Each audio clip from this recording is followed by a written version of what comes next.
hate him. I genuinely hate him, Maya hissed, aggressively scrubbing a speck of non-existent dirt from the gold faucet in the master bathroom. Steam filled the air, curling around her wild curls. She tapped her AirPod, making sure it was recording for her best friend, Chloe. I mean, who does he think he is? He walks around like he owns the very air we breathe. Just because he's Antonio Castelli, the king of New York, doesn't mean he gets to treat people like furniture. She stood up, catching her reflection in the massive mirror. She looked tired in her gray maid's uniform. And the worst part? It's unfair. It is cosmically unfair that a man that evil gets to look like that. Did you see him by the pool yesterday? It should be illegal to be that hot and that arrogant simultaneously. I just want to slap that smug look off his perfect face, and then maybe kiss him, just to see if he's human. God, I'm losing my mind in this house. She grabbed her phone from the counter to stop the recording. Her soapy fingers fumbled it. The phone bobbled, hit the marble edge, and splashed right into the open toilet. No, no, no, no! Maya plunged her hand into the water, retrieving the dripping device. The screen was going haywire. It flashed. It sent. Maya froze. She hadn't sent it to Chloe. The little gray tick appeared next to the group chat named Penthouse Staff and Security Alpha, a chat that included the head housekeeper, the chief of security, and Antonio Castelli himself. The blood drained from Maya's face. The gray tick turned blue.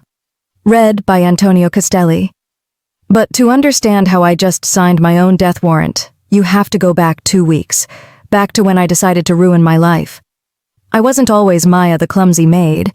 Before this gray uniform, I was Maya Jenkins, forensic accountant. I caught bad guys using spreadsheets. I was good at it. Until the Castelli family framed my little brother for embezzling millions and threw him in prison to rot. Nobody crosses the Castellis. The police wouldn't touch it.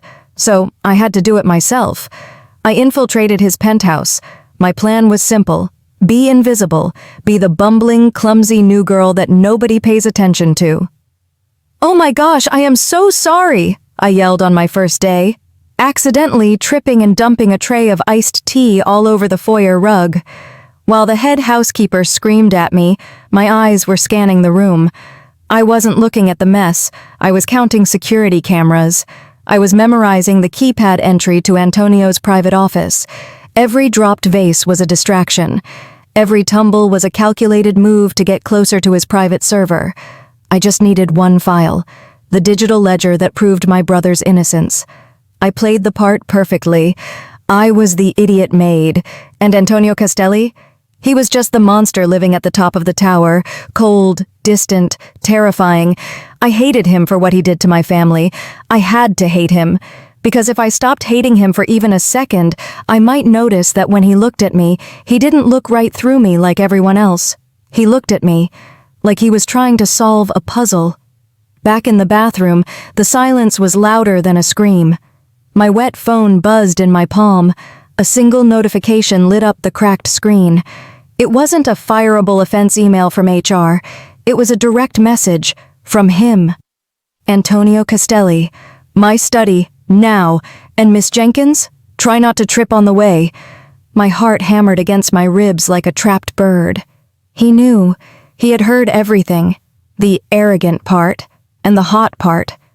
I smoothed down my uniform, took a breath that felt like swallowing broken glass, and walked out of the bathroom toward the lion's den. The game was over. The only question now was, how badly was I about to lose? Maya just exposed her deepest, most embarrassing thought to the most dangerous man in the city, the man she is trying to destroy. When your enemy knows your secret desire, is it a weakness they can exploit, or the only weapon you have left? The walk to Antonio's study felt like a funeral march. I pushed open the heavy mahogany doors, expecting a firing squad. Antonio was standing by the window, looking out at the Manhattan skyline. He didn't turn around. The silence was suffocating. "Sit," he commanded. I sat. The leather chair was cold. He finally turned. His face was unreadable, a perfect mask of indifference. "You think I'm a villain, Maya? An arrogant, unfairly hot monster?" My face burned. "Sir, I can explain." "Don't," he cut me off. He walked around the desk, leaning against the edge, invading my personal space. "Since you have such strong opinions on how I run my empire, you clearly have too much free time. For the next week, you are not cleaning toilets. You are my personal attendant. You will be by my side every second of every day. You will see what it truly costs to be the king." I wanted to run. This would ruin my investigation. I needed to be invisible, not under a microscope. But I had no choice. For 7 days, I became his shadow. I poured wine while men with scars on their faces discussed territory. I stood silently in the corner while he made impossible decisions, and I started to see the cracks in the mask. I saw him threaten a corrupt judge, not to extort money, but to force him to release a single mother. I saw him stand between me and a rival boss who tried to grab my arm, Antonio's eyes going dark as he whispered, "Touch her again, and you lose the hand." He wasn't the monster I thought he was, and that terrified me more than anything, because I was falling in love with the target. Then came the night of the summit. While Antonio was in the shower, I saw my chance. I slipped into the master bedroom. My hands shook as I cracked his wall safe. I found the file labeled Jenkins, my brother's file. I opened it, ready to find the proof that Antonio framed him. Instead, I found receipts. Wire transfers to the best appeal lawyer in the state. Anonymous payments to the prison commissary so my brother wouldn't starve. Letters to the DA demanding a retrial. The room spun. Antonio hadn't framed my brother. He was the one protecting him. The real villain was the signature on the original frame-up documents. Luciano Castelli, Antonio's uncle, the man currently drinking champagne in the living room. I had been hunting the wrong wolf. Suddenly, glass shattered in the living room. Gunshots erupted. "Get down!" Antonio burst from the bathroom, tackling me to the floor just as bullets shredded the bedroom door. He grunted, his body jerking as a shot clipped his shoulder. "The safe room!" he roared, dragging me into the walk-in closet. He punched a code, and a steel wall slammed shut behind us, sealing us in darkness. The air was thick with the smell of blood and fear. Antonio slid down the wall, clutching his bleeding shoulder. I ripped the hem of my gown to bind the wound. My hands were covered in his blood. "You're hit! Oh God, Antonio, why did you save me?" He grabbed my wrist. His grip was weak, but his eyes, dark, intense, and knowing, locked onto mine. "Did you find what you were looking for in the safe, Maya?" he whispered. I froze. "What?" He smiled, a sad, broken smile. "The file on your brother. I left the safe code easy. I wanted you to find it." My breath hitched. "You knew?" "I knew who you were the day I hired you," he rasped. "I knew you were hacking my accounts. I knew you were Agent Jenkins." "Then why?" I cried, tears spilling over. "Why let me stay? Why let me get close?" "Because," he coughed, blood staining his lips, "I needed someone smart enough to help me take down my uncle, and because I wanted to see if you could ever look past the monster and see me." The steel door began to heat up. Outside, his uncle's men were cutting through. We were trapped. He was bleeding out. And I was the only one who could save us, but only if I blew my cover completely. Maya is trapped in a steel box with the man she loves, a man she betrayed, who has been protecting her family all along. The killers are burning through the door. She has a hidden transmitter in her shoe. She can call the FBI right now. They will save her life, but they will arrest Antonio and put him away for life. What would you do?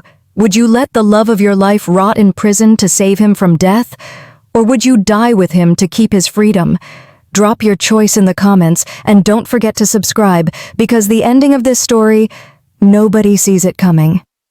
So, there we were, trapped in a steel box that was heating up like an oven. The sparks from the blowtorch outside were already cutting through the hinges. My finger hovered over the hidden transmitter in my shoe.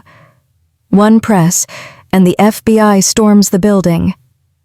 I would survive, But Antonio, the man who had been secretly protecting my family while I plotted against him, would spend the rest of his life in a cage. I looked at him, pale, bleeding, but looking at me with total trust. "Do it, Maya," he rasped. "Call them. Save yourself." The third option. I didn't press the button. I chose option C. "Trust me," I whispered.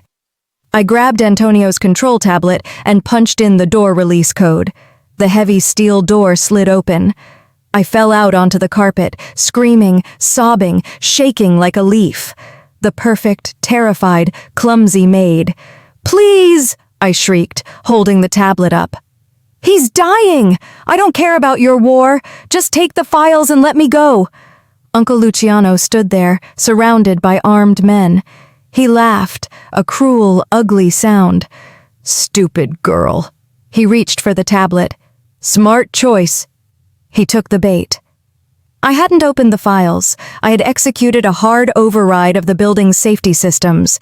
The moment his fingerprint touched the screen, the penthouse went into catastrophic lockdown. The fire suppression system exploded. Thick, blinding chemical foam flooded the room instantly. "Now!" I yelled. Maya, the clumsy maid, vanished. Agent Jenkins took over.